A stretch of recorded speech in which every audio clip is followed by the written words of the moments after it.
Assalamualaikum semua, apa khabar?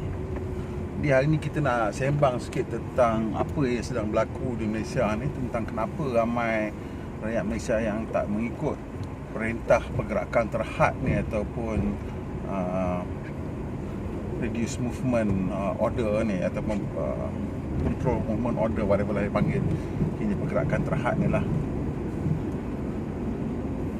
Sebenarnya bila kita nak berbicara tentang masyarakat ataupun untuk menggerakkan masyarakat, kita kena tengok dari segi cara penyampaian mesej. Macam mana mesej itu disampaikan. Jadi orang yang paling biasa dengan cara penyampaian mesej kepada masyarakat ni adalah wartawan.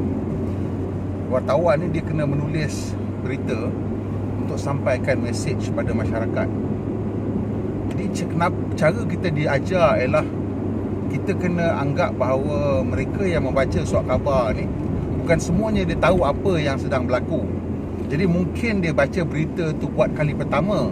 Jadi berita tu mungkin dah 3-4 hari, tapi dia mungkin baru balik daripada luar negara ataupun baru sedar daripada koma ataupun apalah, tapi dia kira baru sedar, baru nak baca surat khabar tu buat kali pertama, dan kali pertama dia nampak berita tu. Jadi apabila kita menulis satu berita tu, kita kena mulakan yang diajar secara tradisional ni ialah inverted pyramid lah. Jadi maksud inverted pyramid ni kita belajar semua. Siapa ambil Masscom saya tahu. Saya tak ambil Masscom, saya ambil benda lain dulu, tapi sekarang buat macam tu lah. Jadi inverted pyramid ni yang penting sekali ialah maklumat yang paling penting itulah yang berada di atas, kemudian turun. Yang bawah sekali tu yang paling tidak penting. Jadi ada beberapa sebab kenapa kita tulis cara inverted pyramid ni. Yang pertama sekali ialah kerana maklumat yang paling penting memang patutnya berada di atas lah. Pasal tak semua orang akan baca berita tu sampai habis. Setengah orang baca 3 paragraf, dia dah move on to the next story. Dia rasa dia dapat dah cukup maklumat, dia dah move on to the next story. Dan yang kedua juga, yang juga penting ialah yang memudahkan untuk penyunting berita lah. Jadi dia boleh snip daripada bawah, dan dia tahu kalau kita tulis cerita tu betul, dia buang kat bawah tu, dia tak payah nak fikir banyak lah. Mungkin dia kena ada rewrite sikit untuk dia punya penutup dia. But other than that, dia pretty much yang kat bawah tu tak begitu penting lah. Dia dah tahu dah kita tulis inverted pyramid. Dan dalam inverted pyramid tu, ataupun dalam struktur story yang kita tulis tu, rencana yang kita tulis tu, selepas kita mendapat kemaskini, iaitu apa-apalah update untuk hari tersebut, kita akan masuk balik padding. Orang panggil padding lah, dengan update dengan cerita yang ada, yang sedia ada, ataupun kita buat balik cerita yang lama yang dah ada, masuk balik maklumat-maklumat yang sedia ada tu kat belah bawah. Ini penting kerana kita bukan tulis novel, kita tulis rencana berita. Jadi macam saya cakap tadi, kalau orang tu kali pertama baca berita, kita nak bagi dia sebanyak mana maklumat yang semungkin dalam berita tersebut. Jadi bila hari pertama, berita kedua, ketiga, keempat, lepas dah seminggu tu, kalau kita memang ada rhythm, macam sekarang ni ada rhythm ini coronavirus ni, COVID-19 ialah berita paling penting. So memang dia akan bagilah, tak tahulah berapa orang muka surat dia bagi, 4 muka surat ke 6 muka surat ke dia bagi. So depan tu memang semua cerita benda ni je lah, semua benda-benda penting macam ni je lah. So kita dah tahu dah artikel tu panjang dia sekian. Tapi setelah bila dah makin lama tu, mungkin ruang tu makin mengecil lah. So mungkin berita tu makin menjadi tidak berapa penting. Jadi apa pun, bila kita menulis berita tu, kita akan letak dulu maklumat penting, lepas tu kita bubuh balik background. Macam tu cara kita tulis berita. Jadi kenapa kita kena ulang balik setengah benda tu, kita ulang balik, ulang balik. Pasal manusia tu memang macam tu lah. Kita tak payah cerita budak-budak lah. Orang dewasa pun kena cakap ulang-ulang, baru kadang-kadang dia faham. Kadang-kadang kali pertama kita cakap, dia, orang kata dia mendengar, tapi dia dengar, tapi benda tu tak masuk kat telinga dia ataupun kat minda dia. Mungkin dia dengar macam tu je. Kali kedua dia cakap benda yang sama, dia macam oh ya, tapi still mungkin tak dengar, ataupun mungkin dengar untuk berbalah aja, untuk nak buat hujah kembali kepada kita je. Kali ketiga, kali keempat, kali kelima mungkin baru dia dengar, oh itu betul sebenarnya. Itu pasal dalam cerita propaganda, kita ulang cerita tu banyak kali. Lepas kita ulang banyak kali, baru orang akan percaya. Jadi percaya ni bukan masalah kadang-kadang benda tu betul atau tak betul. Kadang-kadang benda tu fakta pun orang kalau dia tak nak percaya, dia tak nak percaya. Jadi bila kita dah ulang banyak kali, baru dia akan percaya. Jadi itulah cara cerita kita menulis berita. Jadi bila kita tengok, boleh ingat tak ada satu doktor tu marah bila wartawan tanya pasal kuah singgang sama ada ianya boleh membantu untuk mengekang coronavirus. Dia wartawan tanya, dia marah, dia kata soalan tu soalan bodoh. Padahal dalam dunia kewartawanan ni tak ada benda yang soalan bodoh. Pasal kadang-kadang orang tak faham ataupun orang dah terima benda tu sebagai fakta. Jadi untuk kita melawan balik maklumat palsu tu, kita kena dapatkan balik maklumat yang basic. Dan sebagai wartawan, kita tak boleh tulis sebagai pendapat, kita kena dapat orang lain yang in authority ataupun mempunyai kepakaran untuk menjawab. Jadi dalam cerita COVID-19 ni, apabila pihak kerajaan memulakan langkah mengawal pergerakan, naratif yang disampaikan pada mulanya itu ialah jangan bergerak ataupun pergerakan akan terhad. Maksudnya suruh balik rumah lah, cuti lah, jangan bergerak pergi kerja apa semua. Dan pada saya benda tu memang nampak jelas bahawa ini bermaksud jangan balik kampung. Sebab kita dah nampak dalam berita-berita semua apa yang berlaku di Wuhan, China. Kenapa benda tu merebak dengan cepat di China? Kerana ianya berlaku ataupun wabak tu mula tersebar di Wuhan seminggu dua sebelum cuti besar tahun baru Cina, ataupun lebih kurang sebulan sebelum tu. Jadi mula dikesan dalam seminggu dua minggu sebelum cuti besar Hari Raya Cina. Jadi apabila mereka ambil peluang cuti untuk bergerak balik kampung, itu yang menyebabkan keadaan menjadi begitu teruk sekali. Dan yang keduanya, apabila perkara yang sama berlaku di Eropah, terutamanya di Itali dan kini di Spain.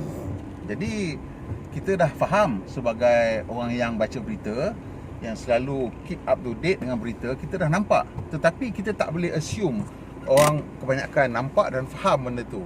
Dan salah satu saya rasa kesilapan awal ialah pihak kerajaan tidak menyebut secara jelas supaya jangan balik kampung. Orang Malaysia ni mana-mana pun, we are all creature of habits. Orang Cina pun sama, orang kat Italy pun sama. Nampaknya kalau ada cuti dia nak balik kampung, tak boleh nak buat apalah, kan? Jadi kena cakap ini bukan cuti.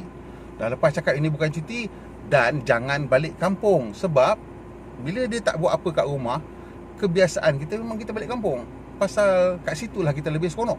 Betul tak? Jadi kita kena ingatkan ke orang. Dan juga kebanyakan kita di Malaysia ni berasa kampung tu lebih bersih daripada bandar. Sebandar dengan habuk, dengan orang ramai, penyakit lebih banyak. Kita fikirkan, dan kita tak terfikir yang kita ni akan membawa. So itu kenapa saya rasa nampak sekarang orang masih lagi bergerak sampai terpaksa ambil tindakan untuk menggunakan askar. Jadi askar ni dia lebih serius lah. Bila kita sebut askar dah keluar, maksudnya keadaan dah lebih serius. Dan orang akan berasa, oh okey, mungkin saya jangan main-main lah sekali ni, kan.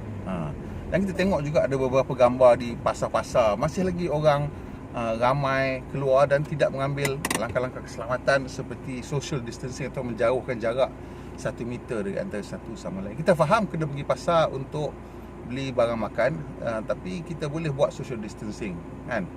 Kita jangan duduk dekat-dekat, kumpul-kumpul. Cepat-cepat bagi barang, gerak. Cepat-cepat bagi barang, gerak. Jangan berkumpul-kumpul ramai-ramai. Kerana ini yang akan menyebabkan benda tu tersebar. Dan kebanyakan pegang barang-barang di luar rumah tidak menggunakan sarung tangan. Kenapa tak pakai sarung tangan? Mungkin kita tak faham bahawa COVID-19 ni dia boleh berada di udara selama berapa lama, setengah jam, di permukaan kayu berapa hari, permukaan besi berapa hari, kaca berapa hari. Dia ada tempat-tempat yang boleh hidup lebih lama daripada yang lain. Kat kertas, kaca, kayu, besi dia lama. So dekat permukaan-permukaan macam ni dia boleh bertahan lama. Kalau kita, yalah, provided that temperature dia tak terlalu tinggi, whatever lah, ada lagi variation, yes, keadaan-keadaan yang boleh menyebabkan dia hidup lah. Tapi kalau kita pegang mana tu, maksud contohnya kita pergi isi minyak, kita pegang pump. Kalau orang yang sebelum tu dia ada, dia pegang, kita pun kena sekali lah buat balik rumah, kan. Jadi bila kita balik rumah, kita ni first kali kena balik mandi dulu. Drop off semua baju, mandi apa semua dulu. Baju tu masuk dalam mesin lah, kan. Hopefully tiap kali sekarang masuk mesin tu, letakkan sikit cecair pembunuh kuman, sama ada apa jenis lah antiseptik punya liquid. Clorox pun tak apa, sebab klorin tu dia memang mecahkan sel kuman. Jadi Clorox tu penting, disimpan kat rumah. Baju ditarik sikit, letak sikit, bukan nak bagi peluntur, dia nak bagi bunuh kuman aja. So kalau takut baju tu luntur, masukkan air dulu dan Clorox, bagi air tu dah penuh dalam mesin, baru masukkan baju. Jadi bila dah cair tu dia tak melunturkan, tak kena terus kepada baju. So macam tu kena buat. So benda-benda macam ni ialah detail-detail ni yang perlu dikongsikan. Jadi hari ni saya pun bertanya kepada kawan-kawan, apakah langkah-langkah terbaik untuk mencuci rumah kita. Rumah kita pun kita kalau boleh kena disinfect, walaupun kita tak tahu kalau ada siapa yang dah datang, yang ada ke tak ada ke penyakit tu. Jadi kita disinfect rumah kita. Kalau boleh, spraykan setiap permukaan yang kita mungkin akan sentuh dan kita boleh capai dengan Dettol ke, dengan Clorox ke, kan, campur dengan air. Jangan banyak sangat lah. Dia ada Clorox tu, 1 sudu untuk 1 liter pun dah cukup dah. Je spray je, bunuhkan kuman. Dan macam tu lah, dan terus kekalkan. Jadi dalam hal ni kita kena faham kenapa kena ulang-ulang cerita ni pada kawan-kawan. Dan kalau awak tengok, selalu sangat saya letak kat Facebook saya ke, ataupun mungkin kat channel YouTube kita ni, cerita tentang benda yang sama. Jadi kenapa kita buat cerita pasal makan tu, masak-masak tu, bukan saya nak cerita pasal saya pandai masak ke apa ke, nak bagi idea. Kalau orang dah boring kan, tak tahu nak buat apa, masak ke, something fun lah for the family, something seronok so kita boleh buat, supaya kita tak keluar dan mengundang penyakit ke rumah kita. Dan kita kena ulang-ulang, jangan bergerak, jangan balik kampung. Kalau boleh keluar tu sehari sekali je. Saya hari ni terpaksa keluar, kena pergi farmasi nak beli pampers dewasa, nak beli ubat-ubat dia yang tak cukup. Kena keluar. Kalau tidak, saya tak keluar, saya memang duduk kat rumah aja. Dan saya happy je duduk kat rumah, walaupun agak bosan. Tapi sekarang kita ni untung pasal ada macam-macam cara nak berhibur. Kalau ada wifi, ada phone, seorang satu boleh pilih cerita apa nak tengok. Kalau kita dulu, bayangkan sebelum ada telefon ni semua, mobile phone, smartphone ni semua, TV ada satu je kat rumah, semua orang kena bergebuk nak tengok cerita apa. Dah lah banyak, ada 1-2 siaran aja, 3 channel je kan, 4 channel je dulu. Bergebuk lah nak tengok apa 4 channel tu. Sekarang ni sebenarnya macam-macam ada. Kita tak payahlah nak kecoh sangat, nak keluar lagi. Dan kalau kita pergi pasar, kita tengok orang ramai tu kan, kita duduk orang kereta, tunggu dulu bagi orang habis dulu. Ini untuk keselamatan kita sendiri lah kan. You boleh buat alasan apa, oh orang nak kena makan juga. Memanglah nak kena makan, bukan kata jangan pergi. Tapi kalau dah dapat coronavirus tu macam mana? Pasal coronavirus tu, cara dia menyerang kita tu, paru-paru kita, ialah dia akan membuatkan kita tu lemas, tak boleh nak bernafas. Rosak dia punya sel selaput pelindung paru-paru alveoli kita tu, sampai dia pecah dan tak boleh nak serap. Jadi rosak langsung. Jadi kita lemas dalam kita punya, sama ada nanah ataupun darah ke apa dalam paru-paru tu. Sampai itu yang menyebabkan orang meninggal pasal itu. Pasal dia tak boleh nak bernafas lagi, dah rosak paru-paru sampai tak boleh bernafas. Bila paru-paru tu dah rosak, bukan cara cepat tau untuk nak membaikkan dia semula. Susah. Kalau nasib baik boleh baik semula, kalau tidak memang yalah arwah lah kan. So jaga-jagalah. Itu yang saya nak ceritakan. Dan kalau tengok kat berita tu, ulang tu, tolong ulangkan balik. Jangan kata boring lah, cerita sama je. Itu yang saya nak cakap sebenarnya ni. Ulangkan balik pesanan-pesanan daripada pihak kerajaan tu, tentang cuci tangan, tentang mandi, tentang pakai sarung tangan. Ini semua kena buat. Jadi saya nak, sebelum keluar, saya bawa satu bag, satu kotak disposable punya. Saya nak masuk farmasi pun saya pakai ni. Dan saya pakai ni. Mesti kena pakai. Kalau tidak, kita just tak tahulah apa yang ada kat luar tu. Kita bukanlah nak apa menetap-netapkan, tapi kita kena berhati-hati lah. Itu je, berhati-hati.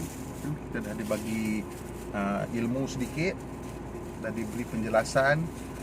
Eloklah kita dengar cakap dan jauhkan jarak. Kalau kita pergi tengok supermarket ramai orang pun, kita try jarakkan, ataupun kita tunggu kejap dalam kereta ke, ataupun kita tengoklah macam mana pergi awal-awal masa orang tak ramai ke, ataupun kita paksa pergilah cepat-cepat, pakai mask dan jangan beratur dekat-dekat sangat. Saya supermarket tempat saya pergi tu sekarang dah ada tak garis dah, jarak-jarak 1 meter. Jadi jadilah pemandu Malaysia, pemandu yang berhemah. Kita jumpa lagi, insya-Allah.